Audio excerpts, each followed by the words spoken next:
नमस्कार दोस्तों, GPS online classes में आप सभी का स्वागत है। लास्ट वीडियो में हमने आवेशों के गुणधर्म पढ़े थे। उससे आगे आज हम यहाँ पर बहुल आवेशों के लिए जो अध्यारोपण का जो सिद्धांत होता है उसके बारे में अध्ययन करेंगे। तो आज की अपनी जो हेडिंग होगी वो क्या होगी मित्रों? बहुल आवेशों के लिए अध्यारोपण का सिद्धांत। तो अपना टॉपिक है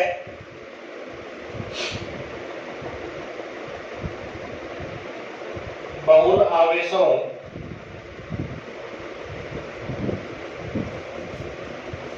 के लिए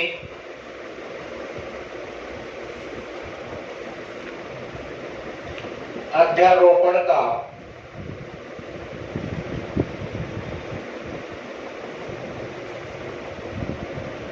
सिद्धांत। बहुल आवेशों के लिए अध्यारोपण का सिद्धांत अपन को आज पढ़ना है। टॉपिक के नाम से ही अपन को पता चलेगा कि यहाँ पर लिखा हुआ है बहुल आवेशों, यानी अपने पास अनेक आवेश होंगे। अनेकों आवेशों के कारण किसी आवेश पर क्या लगेगा मित्रों? बल लगेगा, और उस बल का यानी उस कुल बल का जो मान है वो हमको क्या करना है? ज्ञात करना है। तो इस टॉपिक में अनेक आवेश होंगे, n आवेश मान लिए जाएंगे, और उन आवेशों के कारण किसी बिंदु पर या किसी परीक्षण आवेश पर क्या लगेगा? बल लगेगा। तो टोटल बल का मान अपन को क्या करना है? ज्ञात करना है। तो इसके लिए हम क्या करते हैं? चित्र बनाते हैं। एक त्रिभुज निर्देश तंत्र लेते हैं। इधर एक्स अक्ष है, यहां पर वाई अक्ष है, और ये जेड अक्ष है। यहां पर ये मूल बिंदु वो हो जाएगा। एक्स वाई तल में ये जो अपना एक्स वाई जो तल है, इस एक्स वाई तल में कई आवेश रखे होंगे। यहां पर कोई Q1 आवेश रखा हुआ है। इस Q1 आवेश का मूल बिंदु के सापेक्ष अगर स्थिति सदिश देखें तो ये स्थिति सदिश हो जाएगा R1 वेक्टर। Q1 आवेश का मूल बिंदु के सापेक्ष स्थिति सदिश क्या हो जाएगा मित्रों? R1 वेक्टर हो जाएगा। इसी तरह से यहाँ पर कोई दूसरा आवेश Q2 रखा हुआ है। इस Q2 आवेश का इस मूल बिंदु के सापेक्ष स्थिति सदिश ज्ञात करेंगे तो ये क्या हो जाएगा? R2 वेक्टर हो जाएगा। यहाँ पर कोई एक तीसरा आवेश रखा हुआ है, इसका स्थिति सदिश R3 वेक्टर मान लिया। यहाँ पर कोई n आवेश मान सकते हैं, इधर मान लें ये अपना n आवेश है Qn। इस Qn का स्थिति सदिश हो जाएगा Rn वेक्टर। अब ये जो अपने पास n आवेश हैं, पहला आवेश Q1 है, दूसरा Q2 है, तीसरा Q3 और n आवेश अपन ने मान लिया Rn वेक्टर। इन सभी आवेशों के कारण किसी एक आवेश पर एक परीक्षण आवेश Q0 ले लेंगे। उस परीक्षण आवेश Q0 पर क्या लगेगा? सभी आवेशों के कारण अलग अलग बल लगेगा, और उन बलों का अगर सदिश योग करेंगे तो उन बलों के सदिश योग का जो मान होगा वो इस निकाय के अंदर लगने वाले कुल बल के बराबर हो जाएगा, और ये अपना क्या कहलाएगा? बहुल आवेशों के लिए अध्यारोपण का सिद्धांत कहलाएगा। तो यहाँ पर कहीं पर अपन क्या करते हैं? परीक्षण आवेश Q0 रख देते हैं। तो ये अपना परीक्षण आवेश Q0 है। इस परीक्षण आवेश को ये जो Q1 आवेश होगा ये क्या करेगा मित्रों? प्रतिकर्षित करेगा। Q1 यहाँ पर धन आवेश है, परीक्षण आवेश हमेशा धन आवेश होता है। तो Q1 इस Q1 को क्या करेगा? प्रतिकर्षित। तो इस Q1 आवेश के कारण इस परीक्षण आवेश पर लगने वाला जो बल होगा वो क्या हो जाएगा मित्रों? वो F1 वेक्टर हो जाएगा। उसे अपन F1 वेक्टर मान लेंगे। तो ये इस Q1 आवेश के कारण इस परीक्षण आवेश पर लगने वाला बल हो जाएगा। इसके बाद में यहाँ पर एक Q2 आवेश रखा हुआ है। Q2 आवेश के कारण इस परीक्षण आवेश पर लगने वाला जो बल होगा, ये Q2 आवेश इस परीक्षण आवेश को क्या करेगा? प्रतिकर्षित करेगा। तो इस आवेश के कारण इधर बल लगेगा, और उसको अपन क्या मान लेंगे? F2 वेक्टर मान लेंगे। इसी तरह तीसरे आवेश के कारण भी लगेगा, तीसरा जो आवेश होगा उसके कारण भी बल लगेगा। इस रेखा को अपन थोड़ा सा चेंज करके छोटा कर देते हैं। यहाँ पर Q3 आवेश रख देते हैं जिससे चित्र थोड़ा सही लगे। ये जो तीसरा आवेश होगा ये भी इस परीक्षण आवेश को क्या करेगा मित्रों, प्रतिकर्षित करेगा, क्योंकि ये भी क्या है, धन आवेश है। तो इस आवेश के कारण भी यहाँ पर इस Q0 आवेश पर जो बल लगेगा उसे अपन क्या किससे व्यक्त करेंगे, उसको अपन नाम दे देंगे Q3 वेक्टर। तो Nवा जो आवेश होगा ये Nवा आवेश भी इस धनावेश को क्या करेगा, प्रतिकर्षित। तो इधर बल लगेगा तो ये क्या हो जाएगा, Fn वेक्टर बल हो जाएगा। तो इन सभी आवेशों के कारण इस Q0 परीक्षण आवेश पर अलग अलग दिशाओं में क्या लग रहे हैं मित्रों, बल लग रहे हैं। अगर इन सभी बलों का सदिश योग कर दिया जाए तो इन सभी बलों का जो सदिश योग होगा वो इस बिंदु पर कुल बल के बराबर हो जाएगा, और ये अपना क्या कहलाता है, यही अपना अध्यारोपण का सिद्धांत कहलाता है। तो अध्यारोपण का सिद्धांत क्या होगा, अनेकों आवेशों के कारण किसी एक आवेश पर लगने वाले सभी बलों का जो सदिश योग होता है उस आवेश पर नेट बल के बराबर होता है, और इसी को अपन क्या कहते हैं, बहुल आवेशों के लिए अध्यारोपण का सिद्धांत कहते हैं। तो यहाँ पर ये बहुल आवेशों के लिए अध्यारोपण का क्या हो जाएगा मित्रों, सिद्धांत हो जाएगा। Q1 आवेश का इस Q0 आवेश के सापेक्ष अगर स्थिति सदिश देखें तो Q1 आवेश का इस Q0 आवेश के सापेक्ष जो स्थिति सदिश होगा उसे अपन R01 के द्वारा व्यक्त कर देंगे, यानी इसका इस Q1 आवेश का इस Q0 आवेश के सापेक्ष जो सदिश होगा उसको R01 वेक्टर से व्यक्त करेंगे। तो ये इसका स्थिति सदिश होगा। ठीक है मित्रों, ये Q2 आवेश है, इस Q2 आवेश का इस Q0 आवेश के सापेक्ष स्थिति सदिश अगर देखें तो वो हो जाएगा R02 वेक्टर। यानी यहाँ पर Q0 जो आवेश है इस Q0 आवेश का सभी आवेशों के सापेक्ष स्थिति सदिश होगा अलग अलग। तीसरे आवेश के सापेक्ष इसका स्थिति सदिश क्या हो जाएगा, R03 वेक्टर। ये तीसरे आवेश के सापेक्ष हो जाएगा, यहां से यहां तक की डिस्टेंस होगी।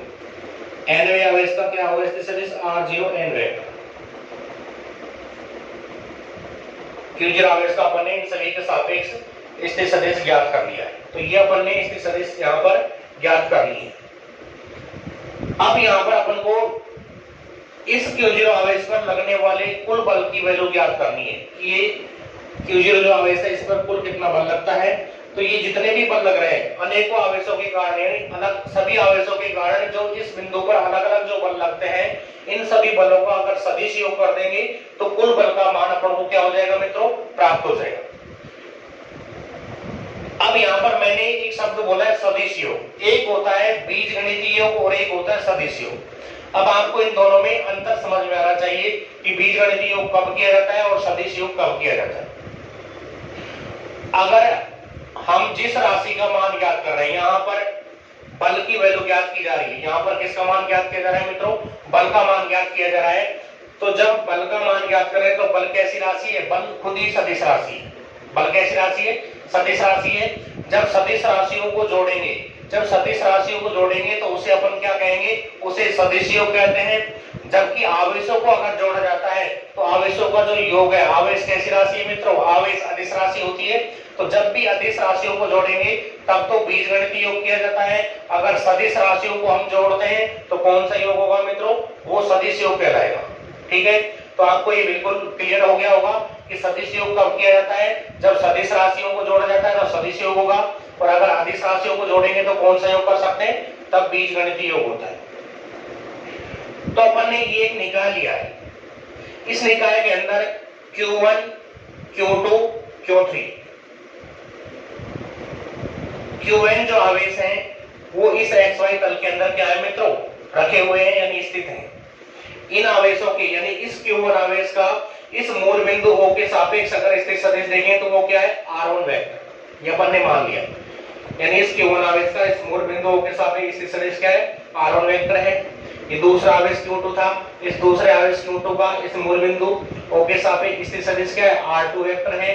तीसरे आवेश का इस मूल बिंदु O के सापेक्ष स्थिति सदिश क्या है, R3 वेक्टर है। और N1 जो आवेश अपन लिया है इस nवें आवेश का इस मूल बिंदु O के सापेक्ष जो इसकी सदिश है वो क्या हो जाएगा मित्रों, वो Rn वेक्टर हो जाएगा। तो ये अपना Rn वेक्टर हो गया। इन सबके इसकी सदिश अपन ने ज्ञात कर लिए।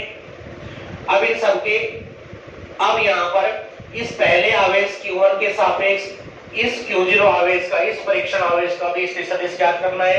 तो इस बिंदु को अपन ने इस Q0 आवेश से मिला दिया, तो इसका जो इसकी सदिश आएगा Q0 का इस Q1 के सापेक्ष जो इसकी सदिश होगा उसे R01 से व्यक्त किया जाएगा। किससे व्यक्त करेंगे छात्रों, R01 से व्यक्त करेंगे। दूसरे आवेश का, इस दूसरे आवेश Q2 के सापेक्ष भी इस Q0 आवेश का इसकी सदिश ज्ञात करेंगे, तो इसको यहां से मिला देंगे। तो ये जो इसकी सदिश, इसका जो नाम होगा वो R02 हो जाएगा।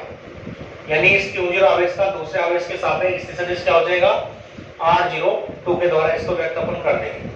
तीसरा जो आवेश Q3 है, इसके सापेक्ष जब इस Q0 आवेश का इसकी सदिश ज्ञात करेंगे तो उसको क्या नाम देंगे, उसे R03 नाम दे देंगे। ठीक है। उसके बाद में ये nवा आवेश है, इस nवें आवेश Q1 के सापेक्ष इस Q0 आवेश का अगर इसकी सदिश ज्ञात करना है तो उसको अपन क्या नाम देंगे, इस रेखा, इस बिंदु को इससे मिला देंगे और वो R0n वेक्टर प्राप्त अपन को हो जाएगा। अब यहाँ पर ये जो Q1 आवेश है, इस Q1 आवेश के कारण इस Q0 आवेश पर जो बल लगेगा उसे हम क्या मान रहे हैं, F1 वेक्टर मान रहे हैं। अपने हिसाब से कुछ ही मान सकते हैं, तो अपन ने इसको क्या मान लिया बच्चों, F1 वेक्टर मान लिया। ये बल की दिशा इधर क्यों है, ये आपको समझना है कि बल इधर ही क्यों लग रहा है। ये Q1 आवेश कैसा है, धनावेश है, परीक्षण आवेश भी कैसा है, धनावेश है, और समान जात के दो आवेशों के बीच में कौन सा बल लगता है, प्रतिकर्षण का बल लगता है, ये आप जानते ही हैं। तो ये आवेश इस आवेश पर इधर की तरफ धक्का लगाएगा, तो इस बल की जो दिशा है, इस प्रतिकर्षण बल की दिशा इधर की हो जाएगी। दूसरा आवेश पॉजिटिव है, ये इस आवेश को इधर की तरफ प्रतिकर्षित करेगा, तो ये F2 बल की दिशा इधर हो गई। तीसरा आवेश पॉजिटिव है, ये भी इसको इधर प्रतिकर्षित करेगा, तो इसकी दिशा इधर हो गई। ठीक है। चौथा आवेश, यदि nवा जो आवेश है वो इसको इधर प्रतिकर्षित करेगा, तो Fn बल इस दिशा में लग जाएगा। तो ये अपना चित्र बिल्कुल क्लियर हो गया है। अब यहाँ पर अपन को ये लिखना है, ये देखना है कि अपन ने क्या क्या माने हैं इसमें। यानी Q1 आवेश का सदिश R1 है, दूसरे का R2 है, तीसरे का R3 है और nवे का Rn है। फिर इसके बाद में Q0 आवेश के इनके सापेक्ष इसके सदिश कौन कौन से वो अपन ने माने, पहले का R01, दूसरे का R02, तीसरे के सापेक्ष R03 और nवे के सापेक्ष R0n वेक्टर है। फिर इन पर लगने वाले बल माने हैं, बलों के मान क्या है, F1, F2, F3, F4 और Fn है। अब आपको ये समझना है कि बहुल आवेशों का अध्यारोपण क्या होता है। अनेक आवेशों के किसी निकाय के अंदर या फिर अगर किसी निकाय में कई आवेश उपस्थित हैं, तब उन आवेशों के कारण किसी अन्य आवेश पर लगने वाला जो नेट बल होता है, लगने वाला जो कुल बल होता है, उस कुल बल का मान सभी आवेशों के द्वारा अलग अलग उस आवेश पर लगने वाले बलों के सदिश योग के कैसा होता है, बराबर होता है। और इसी को हम क्या कहते हैं, इसी को अध्यारोपण का सिद्धांत कहते हैं। इसी को क्या कहेंगे, इसी को अध्यारोपण का सिद्धांत कहेंगे। अब थोड़ा सा ध्यान से समझो। Q1, Q2, Q3 और Qn, ये n आवेश यहाँ पर है। इन n आवेशों के कारण इस Q0 आवेश पर बल लगता है। इस Q0 आवेश पर सभी आवेशों के कारण बल लगता है। तो इस Q0 आवेश पर लगने वाले कुल बल की वैल्यू हमको ज्ञात करनी है। किसका मान ज्ञात करना है, कुल बल का मान ज्ञात करना है। तो कुल बल ज्ञात करने के लिए पहले आवेश के कारण इस पर लगने वाला बल F1, दूसरे आवेश के कारण इस पर लगने वाला बल F2, तीसरे आवेश के कारण इस पर लगने वाला बल F3 और nवें आवेश के कारण इस पर लगने वाला बल Fn। इन सभी बलों को ज्ञात करेंगे पहले, और इन बलों को ज्ञात करके सभी को क्या कर देंगे मित्रों, जोड़ देंगे। और जोड़ने पर जो भी कुल बल होगा उसका जो मान है वो हम ज्ञात कर सकते हैं। ठीक है। तो सबसे पहले इसमें अपन को लिखना होता है कि R01, R02, R03 क्या है, यहां आप लिख लेना। तो सबसे पहले अपन क्या करेंगे, अध्यारोपण का जो सिद्धांत है वो लिखेंगे। तो अध्यारोपण का सिद्धांत क्या होगा, ये अपने पास कोई निकाय है या फिर कोई भी पिंड है, इस पिंड के अंदर अनेकों आवेश उपस्थित हैं, तो इन सभी आवेशों के कारण किसी अन्य आवेश पर लगने वाला जो कुल बल होता है, यानी Q0 आवेश पर लगने वाला जो कुल बल होगा, वो इन आवेशों के कारण इस Q0 आवेश पर लगने वाले सभी बलों के सदिश योग के कैसा होगा, बराबर होगा। और इसी को अपन क्या कहते हैं, अध्यारोपण का सिद्धांत कहते हैं। तो अपन ने यहाँ पर क्या माना है, Q1 आवेश के कारण Q0 आवेश पर लगने वाला बल कितना है, F1 है। Q2 आवेश के कारण Q0 आवेश पर लगने वाला बल कितना है, F2 है। Q3 के कारण इस पर लगने वाला बल F3 है। और nवें आवेश Qn के कारण इस पर लगने वाला बल कितना है मित्रों, Fn है। तो कुल बल का जो मान होगा, यानी Q0 आवेश पर जो कुल बल का मान होगा वो हो जाएगा F। तो यहाँ पर कुल बल क्या कुल विद्युत बल लिख सकते हैं, ये विद्युत बल है। कुल विद्युत बल का जो मान है वो कितना होगा, उसे अपन F से व्यक्त कर सकते हैं। सदिश राशि इसलिए क्या लगाएंगे, ऊपर वेक्टर का चिन्ह लगाया जाएगा। बल कैसी राशि होती है, सदिश राशि होती है, इसलिए F के ऊपर क्या आएगा मित्रों, वेक्टर आ जाएगा। तो इस कुल बल का जो मान है वो किस प्रकार से ज्ञात करेंगे, F1 plus F2 plus F3 और प्लस Fn, इन सभी को जोड़ करके कुल बल की वैल्यू ज्ञात की जाएगी। ये F1 वेक्टर हो गया पहले आवेश के कारण Q0 आवेश पर लगने वाला बल, प्लस दूसरे आवेश के कारण Q0 पर F2 वेक्टर हो गया, तीसरे आवेश के कारण Q0 पर F3 वेक्टर हो गया, plus plus plus and so on. Last में nवें आवेश के कारण Q0 आवेश पर लगने वाला बल हो गया Fn वेक्टर। तो ये कुल बल का जो सूत्र है, ये कौन से सिद्धांत से लिखा गया है, ये अध्यारोपण के सिद्धांत से लिखा गया है। इसको अपन ने कौन सिद्धांत से लिखा है, इसको अपन ने अध्यारोपण के सिद्धांत से लिखा है। यानी इस आवेश पर लगने वाला जो कुल बल होगा वो इन सभी आवेशों के कारण इस आवेश पर लगने वाले बलों के सदिश योग के बराबर होगा। ध्यान रखना है, राशि सदिश है तो सदिश योग होगा, यानी अध्यारोपण के सिद्धांत में हमेशा सदिश योग होता है, ठीक है। तो कुल बल का मान ये होगा, और ये अपना कौन सिद्धांत है, यही अपना अध्यारोपण का सिद्धांत है। अब हमको इस आवेश के कारण इस आवेश पर लगने वाला बल ज्ञात करना है, ठीक है। तो क्या लिखेंगे, Q1 आवेश के कारण कौन से आवेश पर ज्ञात करेंगे, Q0 आवेश पर क्या ज्ञात कर रहे हैं, लगने वाला विद्युत बल। माना कितना है अपन ने, F1 वेक्टर माना है। कितना माना है मित्रों, F1 वेक्टर माना है। कूलाम के नियम से विद्युत बल का जो सूत्र होता है वो हम पहले पढ़ चुके हैं। कूलाम के नियम से अगर देखें तो F वेक्टर बराबर किसके होता है, K Q1 Q2 बटे R स्क्वायर, और साथ में क्या आता है, R कैप। तो F वेक्टर का सूत्र होता है K Q1 Q2 बटे R स्क्वायर, साथ में आता है R कैप। R कैप यहाँ पर बल की जो दिशा होती है उसको क्या करता है, ये व्यक्त करता है, ठीक है। तो F1 वेक्टर का सूत्र क्या होगा, F1 बल किन दो आवेशों के बीच में लग रहा है, यहाँ पर जो F1 बल है Q1 और Q0 आवेश के बीच में लग रहा है। दोनों जो आवेश हैं उन दोनों को क्या करना है, गुणा करना है, बटे में जो उनके बीच की जो दूरी है उसका वर्ग करके उसमें क्या देना है, भाग देना है। यानी यहाँ पर इस सूत्र में Q1 की जगह पर Q1 ही रहेगा, दूसरा आवेश कौन सा है, Q2 की जगह पर कौन सा है, Q0 आएगा, Q2 की जगह दूसरा आवेश कौन सा है, Q0 हो जाएगा। बटे में दूरी क्या है, R है, R की के स्थान पर यहाँ पर इस आवेश की इस आवेश से दूरी क्या होगी, R01 हो जाएगी, तो बटे में R01 लिखना है, ठीक है। तो F1 का मान क्या हो जाएगा, K Q1, दूसरा आवेश कितना है, Q0, बटे में इन दोनों आवेशों के बीच की दूरी कितनी है, R01 है, तो R01 का स्क्वायर हो गया। साथ में इस बल की दिशा को कौन दर्शाएगा, एक अंश सदिश दर्शाएगा, तो ये R01 कैप आ जाएगा। बिल्कुल क्लियर हो गया होगा। कूलाम बल का जो सूत्र है, यानी कूलाम के नियम से विद्युत बल का जो सूत्र है, उसमें आपको दोनों आवेश Q1 और Q0 इन दोनों आवेशों के लिए इस सूत्र को चेंज करके F1 बल का जो मान है वो ज्ञात करना है। ठीक है, इसके बाद में ये अपना समीकरण 1 हो जाएगा। इसके बाद में आप क्या करोगे, ये जो आपका दूसरा आवेश है, इस दूसरे आवेश के कारण इस Q0 आवेश पर लगने वाला बल ज्ञात करोगे और वो बल कौन सा हो जाएगा छात्रों, वो बल F2 वेक्टर हो जाएगा। अब यहाँ आवेश भी बदल चुके हैं और यहाँ पर इन दोनों आवेशों के बीच की जो दूरी है वो भी बदल चुकी है। तो एक आवेश हो जाएगा, पहला आवेश कौन सा हो जाएगा Q2 और दूसरा आवेश कौन सा रहेगा, Q0 रहेगा। तो इस सूत्र में Q1 की जगह पर Q2 रख दोगे और Q2 की जगह पर क्या रखोगे, Q0 रखोगे और दूरी कितनी हो जाएगी, R02।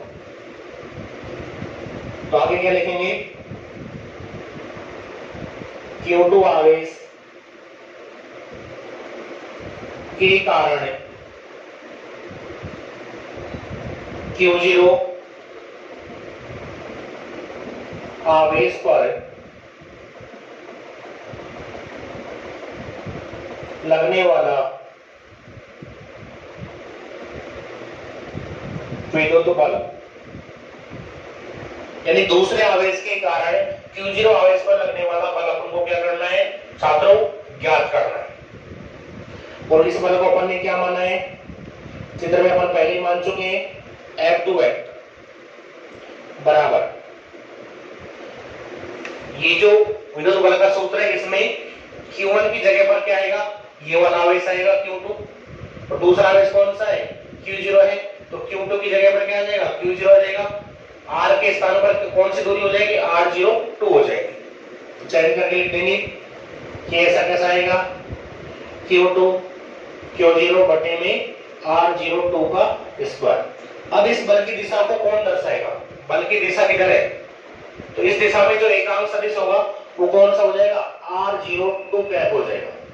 तो इसको अपन लिख देंगे समीकरण 2। Q2 आवेश के कारण अपन Q0 आवेश पर लगने वाला बल ज्ञात कर चुके हैं।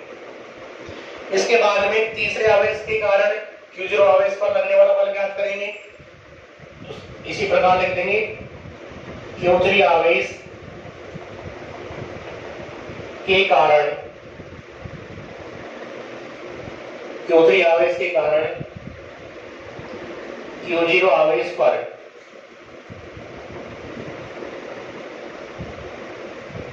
लगने वाला बल कौन सा बल है, विद्युत बल है। अगर इन बलों की प्रकृति देखें तो अभी इन बलों की प्रकृति कैसी है छात्रों, प्रतिकर्षण है। अभी तक वो हो जाएगा F3 वेक्टर के आ जाएगा Q3 Q0 बटे में R03 का स्क्वायर और साथ में R03 पर क्या आ जाएगा, क्या आएगा। ये समीकरण 3 हो गए। तो आपको यहां तक नोट करना है, Q3 आवेश के कारण Q0 आवेश पर लगने वाले बल का जो मान है वो मान अपन को ये प्राप्त हो गया है। इसके बाद में सीधा अपन nवें आवेश पर आ जाएंगे। जैसे चित्र में तीसरे आवेश के बाद में nवें आवेश पर गए थे, तो इसी तरह से डायरेक्ट nवें आवेश पर आ जाएंगे, क्योंकि अपने पास इस निकाय में कितने आवेश स्थित है, n आवेश उपस्थित है। तो इस nवें आवेश के कारण इस Q0 आवेश पर लगने वाला बल कितना है, Fn वेक्टर है। तो इनको नोट कर लो।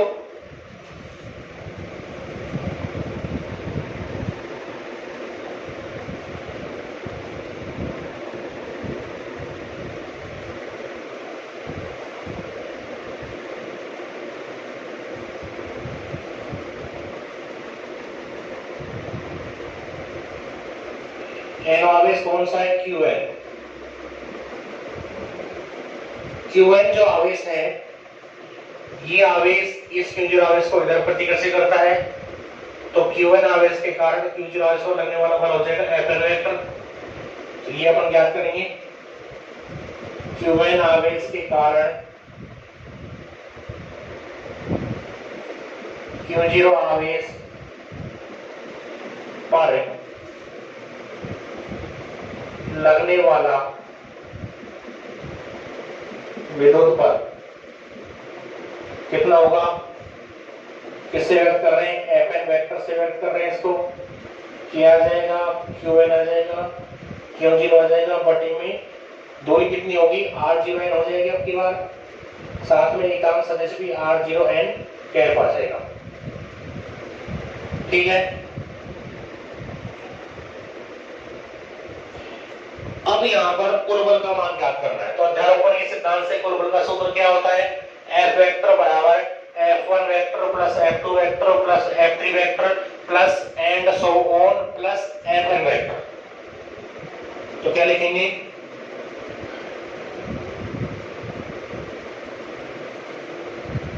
Q0 आवेश पर कुल विद्युत बल, अगर Q0 आवेश पर लगने वाला कुल विद्युत बल ज्ञात करें तो कितना आएगा, F वेक्टर बराबर किसके है,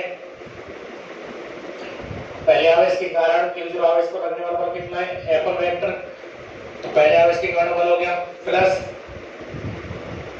दूसरे आवेश के कारण Q0 आवेश पर लगने वाला बल कौन सा है, F2 वेक्टर, इसको जोड़ दिया, प्लस तीसरे आवेश के कारण Q0 आवेश पर लगने वाला बल कौन सा है, F3 वेक्टर है, ये भी जोड़ दिया, प्लस एंड सो ऑन nवें आवेश के कारण Q0 आवेश पर जो लगने वाला बल है वो कितना हो जाएगा बच्चों, वो Fn वेक्टर हो जाएगा, ये जोड़ दिया।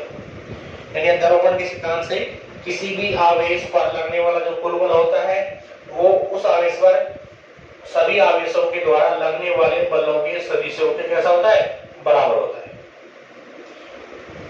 F1, F2, F3 और F4 के मान अपन पहले ज्ञात कर चुके हैं, उन मानों को यहाँ पर रख देंगे और कुल बल का जो मान होगा वो हम यहाँ पर ज्ञात कर लेंगे। F वेक्टर बराबर F1 का मान कितना है, Q1 Q0 बटे R01 का स्क्वायर और R01 कैप, प्लस पहले जो मान ज्ञात किए वो मान यहाँ पर रखे जा रहे हैं। F2 वेक्टर का मान कितना है, Q2 Q0 बटे में R02 का स्क्वायर और R02 कैप।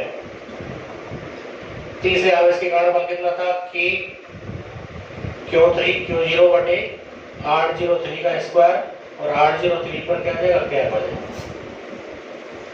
अगर nवें आवेश के कारण भी बल का मान यहाँ पर रखें तो वो बल का मान कितना है, Qn Q0 बटे R0n का स्क्वायर और R0n पर क्या आ जाएगा, कैप आ जाएगा। यानी हमने यहाँ पर F1, F2, F3 और Fn के सभी के मान इस समीकरण के अंदर रख दिए। अब इसमें से कुछ कॉमन आ रहा है क्या, K सब में कॉमन है, K को बाहर ले लेंगे और Q0 सब में कॉमन है तो Q को भी बाहर ले लिया जाएगा। K की वैल्यू अगर अपन रखना चाहें तो K का जो मान होता है वो 1/4πε0 होता है, तो उस मान को भी रख सकते हैं।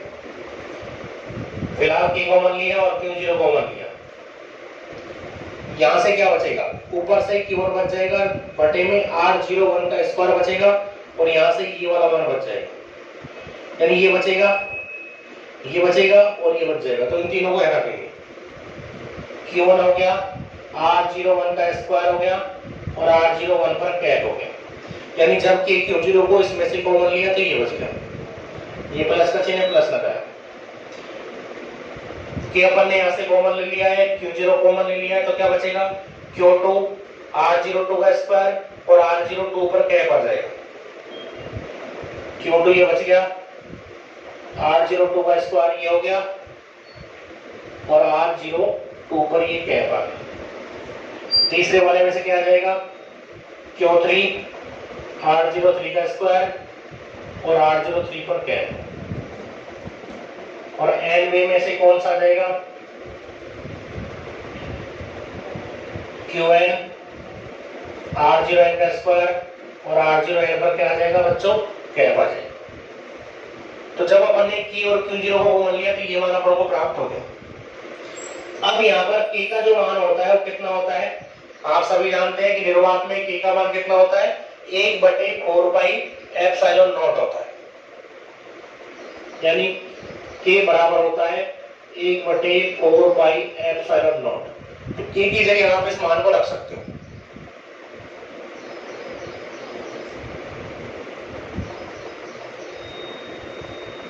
F बराबर 1/4πε0 ऊपर ही Q0 रहा।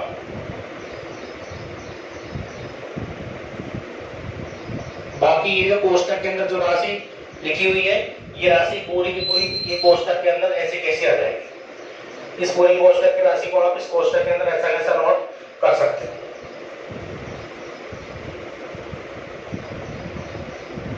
ठीक है,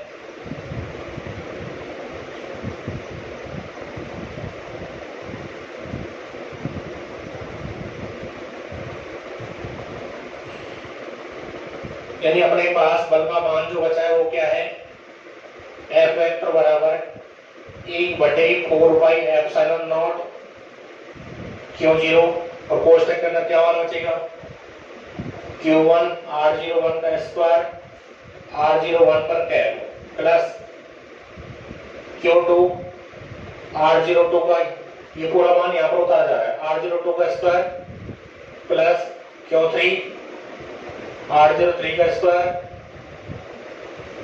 यहां पर R02 पर कैप हो रहा है, R03 पर cap plus and so on plus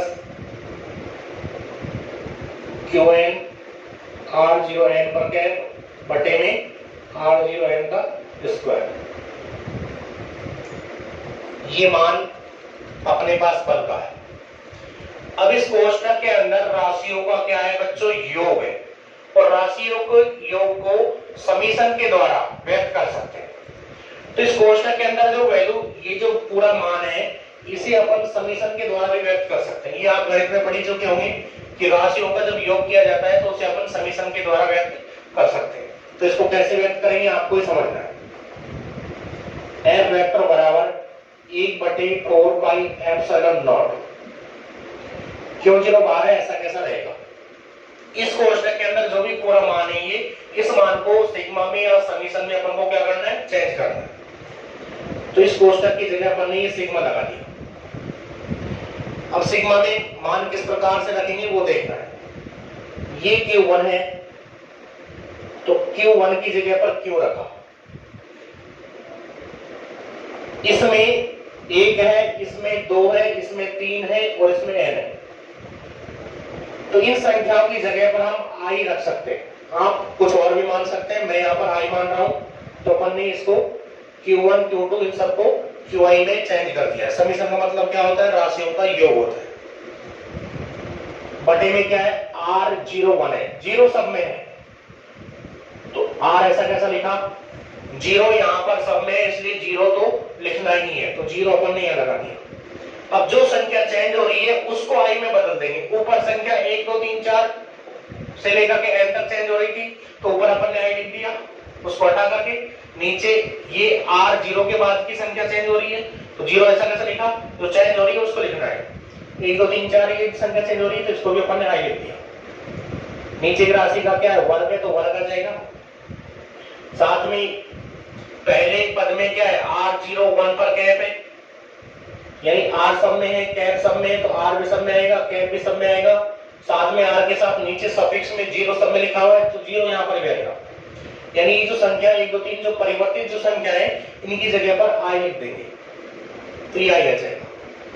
अब यहाँ पर i का जो मान है वो कहां से कहां तक बदल रहा है, i का जो मान है वो 1 से लेकर के कहां तक बदल रहा है बच्चों, n तक बदल रहा है। तो इस कोष्टक के अंदर की राशि को अपन लिख देंगे समीशन Qi बटे R0i का स्क्वायर, R0i पर क्या आ जाएगा, कैप आ जाएगा और साथ में i की वैल्यू 1 से लेकर के n तक क्या हो रही है, चेंज हो रही है। तो इस तरह से अपने पास अध्यारोपण के सिद्धांत से बहुल आवेशों के निकाय के अंदर लगने वाला जो कुल बल होगा उस कुल बल का जो मान है वो ये वाला मान प्राप्त हो जाएगा। तो आज अपन ने ये यहाँ पर बहुल आवेशों के कारण अध्यारोपण का सिद्धांत पढ़ा है। अगर आपको ये वीडियो पसंद आई हो तो आप इस वीडियो को लाइक करें, साथ में अगर आपने अभी तक हमारा चैनल सब्सक्राइब अगर नहीं किया है तो चैनल को सब्सक्राइब करें। धन्यवाद।